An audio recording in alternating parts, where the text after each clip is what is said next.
Marami na nakakapagsabi na sa kakabiyahe natin wala na tayong nagiging ipon pero hindi nila alam na sa kada biyahe ito ang nagiging pahinga at tanging meron kami na hindi makukuha ng iba. Karanasan sa mga lugar na aming napupuntahan, yun ang aming iniipon para kapag lumipas na yung mga panahon, meron kaming babalikan at masasabi naming mabuti na lang at ginawa natin at pinuntahan itong mga lugar na to. Sa paglipas ng panahon, maaaring hindi mo na pwedeng mabalikan ang isang lugar.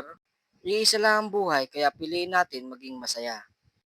Kaya ngayong araw, samahan nyo kaming puntahan ang mga nagagandahang lugar na dito lamang makikita sa Bicol. Habang binabaybay na namin ang bayan ng Nabua Road, pinag-iisipan namin kung saan ba ang unang lugar na pupuntahan namin. Pero dahil alas 7 pa lang ng umagang nito at hindi pa kami kumakain, naisipan muna namin dumaan sa Jollibee para mag-breakfast.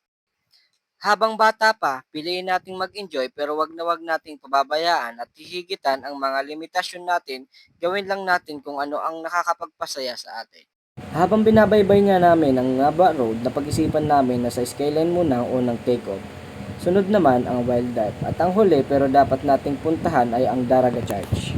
At isa sa mga madadaanan nyo kung pupunta kayo ng Albay ay itong Pansit Bato, isa sa sikat na bilihan ng mga Pansit Bato dito sa Bicol.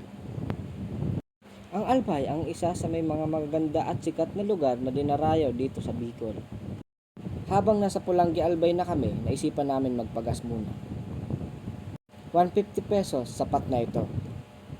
At dito nga, papasok na kami sa Skyline, mahigit 30 minutes pa ang biyahe mula Ligaw Road papuntang Tabaco.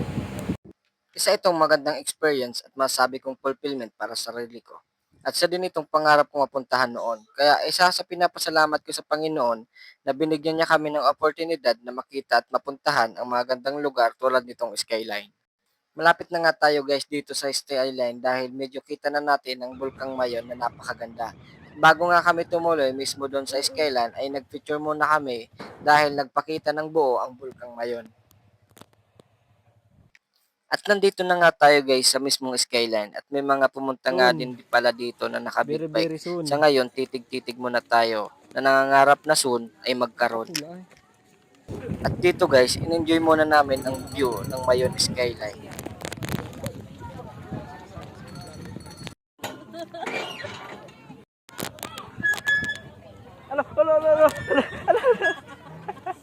After nga ng ilang minuto, lumipat na kami ng Wildlife. Halos 59 minutes ang babiyahin ulit namin simula dito sa Skyline papuntang Wildlife. At dito nga, dinala kami ni Google Map sa kanyang sikretong lagusan na siya lang ang may alam. After ng 59 minutes, sabi ni Google Map, naging 1 in 30 minutes dahil imbis na shortcut ay ginawang longkat ni Google Map. Pero kahit papano ay nakarating na din kami dito sa Wildlife.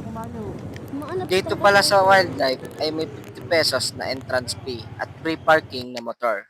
Isa rin ito sa pinakamagandang experience na nangyari sa buhay ko dahil never pa akong nakapunta sa Wildlife. Dito sa Wildlife sa Albay, marami kang hayop na makikita dito tulad ng tigre, leon, mga ibon at iba pa.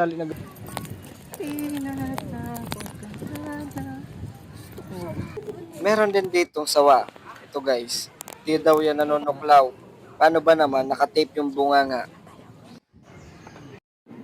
After namin malibot yung buong zoo, lumipat na din kami sa simbahan. At dito guys, 15 minutes ulit ang babiyahin namin papuntang Daraga Church.